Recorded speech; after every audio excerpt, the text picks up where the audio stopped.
हरे कृष्णा, राधे राधे। आप सभी का आपके अपने चैनल प्रभु कथा भजन में हार्दिक स्वागत है। आज इस वीडियो में मैं आप सभी को श्रावण महात्म का तीसरा अध्याय सुनाऊंगी। भगवान शंकर जी के शब्दों को सुनकर सनत कुमार जी बोले, हे भगवान, आपने व्रत समूह का उद्देश्य कहा। हे स्वामी, इससे मेरी तृप्ति नहीं हुई, अतः आपसे हाथ जोड़कर निवेदन है कि आप इसे विस्तार पूर्वक कहें। हे देव, आप ऐसा खुलकर समझाएं जिससे सुनकर मैं धन्य हो जाऊं, कृतकृत्य हो जाऊं। इस पर सुरेश्वर ने सनत कुमार से कहा, हे योगीश, जो विद्वान श्रावण मास नक्त व्रत कर व्यतीत करता है वह 12 मासों में इस नक्त व्रत का फल भोगता है।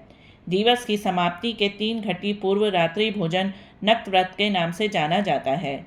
इस नक्त भोजन में सूर्यास्त के पहले 3 घंटे के समय को त्याग कर अवशिष्ट समय लिया है। सूर्यास्त के पहले के 3 घंटों को संध्या काल कहा है। आहार, मैथुन, निद्रा तथा स्वाध्याय, इन चारों कार्यों को सायकाल में बिल्कुल नहीं करना चाहिए। अब मैं गृहस्थ और सन्यासी के भेद से 2 प्रकार के नक्त भोजन की अवस्था तुमसे कहता हूँ। ध्यान पूर्वक सुनिए।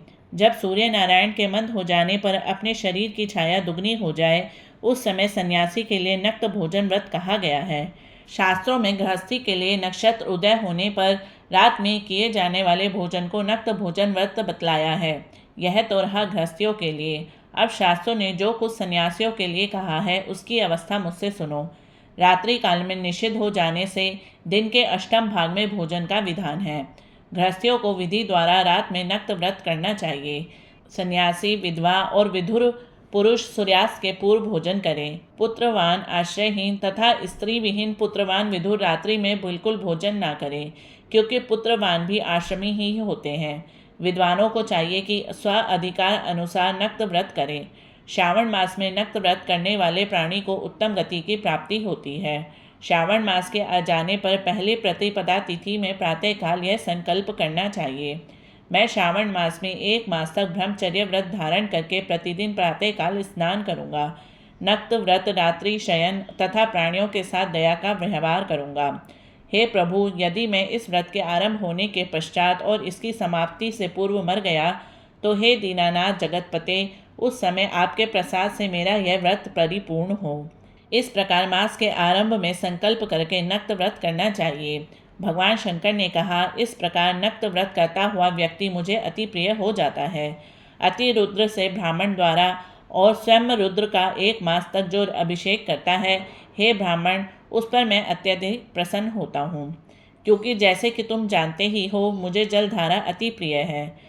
या रुद्र का हवन करें, क्योंकि वह मुझ में प्रीति वाला है। इस मास में जो प्राणी अधिक स्वादिष्ट भोजन या उपयोग की जो वस्तु है उसे संकल्प द्वारा ब्राह्मण को देकर उसका त्याग करे, वह मुझे बहुत अधिक प्रिय है। हे ऋषिराज, अब मैं तुमसे उत्तम लक्ष्य पूजा की विधि कहता हूँ, सुनो। लक्ष्मी की प्राप्ति की इच्छा वाला मनुष्य को बिल्व पत्रों से, शांति की कामना वाले को दुर्वाओं से और आयु की इच्छा वाले प्राणी को चंपा पुष्पों से भगवान श्री हरि की पूजा करनी चाहिए। जो प्राणी विद्या प्राप्ति की इच्छा रखता है उसे मल्लिका तथा चमेली के पुष्पों से अर्चन करना चाहिए। तुलसी दलों से भगवान सदाशिव और भगवान विष्णु प्रसन्न होते हैं। जिस मनुष्य को पुत्र प्राप्ति की इच्छा हो उसे कटेरी के पुष्पों से पूजन करना चाहिए। दुहु स्वप्न जिसे दिखाई देते हों उसे उनके नाश के लिए उत्तम धान्य से अर्चन करना चाहिए। देव के सामने रंगबल्ली, पद्म, स्वास्तिक और चक्र आदि बनाकर विभु का अर्चन करें। मनुष्य को संपूर्ण कामनाओं की सिद्धि के लिए सब पुष्पों से अर्चन करना चाहिए। यदि प्राणी लक्ष्मी पूजा करता है तो भगवान सदाशिव प्रसन्न हो जाते हैं। अंत में उद्यापन करना चाहिए। मंडप बनवाकर उसके तीसरे भाग में वेदी बनानी चाहिए। पुण्य हवाचन करके आचार्य का वरण करना चाहिए। मंडप में प्रविष्ट होकर रात्रि में गाना बजाना करना चाहिए तथा वेद पाठ से जागरण करना चाहिए। वेदी पर उत्तम चतुर्लिंग तो बृहद बनाकर उसके मध्य में चावलों से सुंदर कैलाश बनाना चाहिए। उस वेदी में यथास्थान खूब चमकीला तांबे का कलश स्थापित करना चाहिए।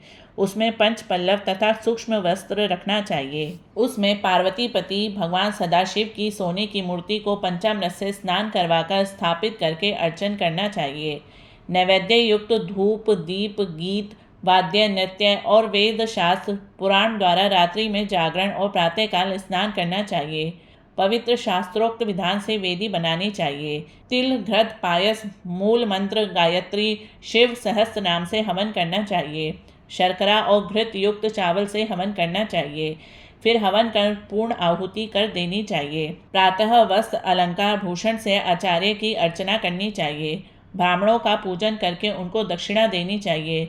जिन मंत्रों से उमापति की लक्ष्य पूजा की है, अब उस चीज का दान करना चाहिए। सोने की मूर्ति बनवाकर भगवान श्री सदाशिव को अर्पण करनी चाहिए। यदि 1 मास तक दीप जलाया हो तो उसे दान में दे देना चाहिए। संपूर्ण इच्छाओं की पूर्ति के लिए सोने की बत्ती, चांदी का दीप बनाकर घोघृत से संयुक्त करना चाहिए। देवता से क्षमा प्रार्थना करने के बाद 100 ब्राह्मणों को भोजन कराना चाहिए। हे मुनि श्रेष्ठ, इस प्रकार जो मेरा पूजन करता है उस पर मैं अति प्रसन्न होता हूँ।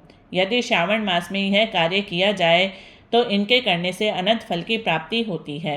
यदि इस मास में अपनी किसी प्यारी चीज का त्याग करके वह चीज मुझे अर्पण की जाती है तो तुम मुझसे उसका फल सुनो। इस लोक तथा परलोक में वह वस्तु लाख गुना अधिक प्राप्त होती है।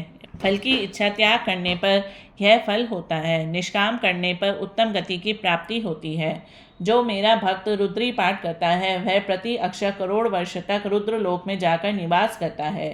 पंचामृत के अभिषेक से मोक्ष प्राप्त करता है। अब श्रावण मास में भूमि पर सोने वाले को क्या फल मिलता है वह सुनो।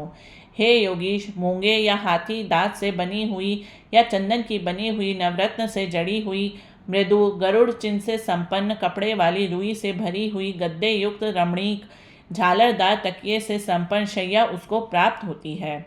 वह शैया उसे सुंदर स्त्री, अन्न और रत्नों से विभूषित मिलती है। इस श्रावण मास में जो ब्रह्मचर्य से रहता है उसका वीर्य अत्यधिक पुष्ट होता है। तेजस्विता, बल, शरीर दृढ़ता और धर्म कार्य में तमाम उपकारी वस्तुएं उसको सहज ही प्राप्त हो जाती हैं। उसे ब्रह्मा की प्राप्ति हो जाती है। यही नहीं, निष्काम पूजा करने वाले को स्वर्ग में अप्सरा की प्राप्ति होती है। और जो इस मास में मौन व्रत धारण करता है वह श्रेष्ठ वक्ता हो जाता है। मौन व्रत दिन का हो या चाहे रात का या भोजन के समय का।